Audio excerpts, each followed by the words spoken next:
The masseter muscle is one of the muscles in charge of the mastication, and it can bulge, producing a non-smooth contour. However, it can be treated with botulinum toxin to reduce its bulging state. Due to its size, it is easy to see during the ultrasonographic scan. The masseter muscle is seen as a hypoechoic structure with some tendons, lying over the ramus of the mandible. The presence of the deep inferior tendon is important, because it is believed that it can restrict the diffusion of the toxin between the deep and superficial layers. The posterior border of the masseter muscle can be partially covered by the parotid gland. Also, you can record the movement of the muscle during the clenching with aim of the ultrasonographic imaging. Please bite.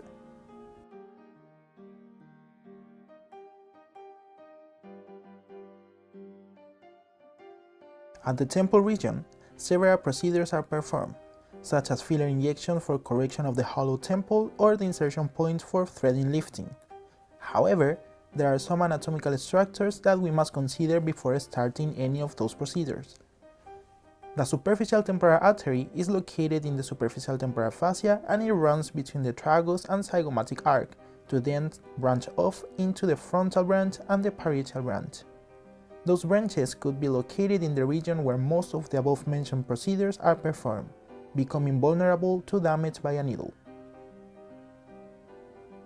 We can start taking the path of the superficial temporal artery using the color Doppler mode at the level of the eyebrow tail, near or inside the hairline.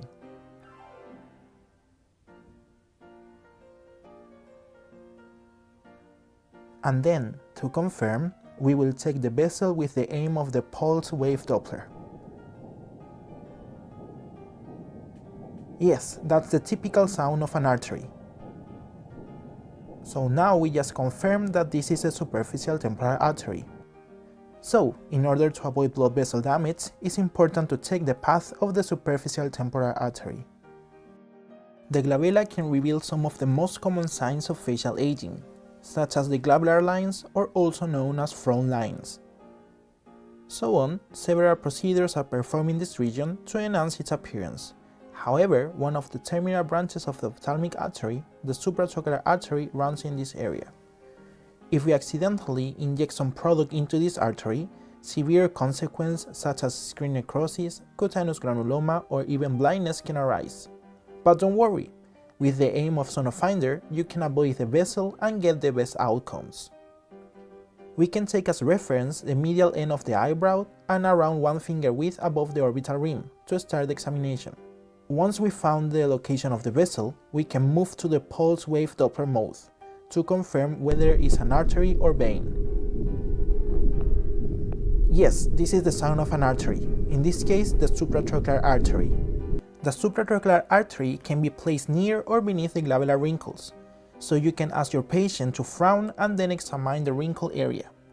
For a safe and neat procedure, first check the location of the vessel and then decide the approach you will use for this region. With SONO-Finder, the best outcomes are on the palm of your hand.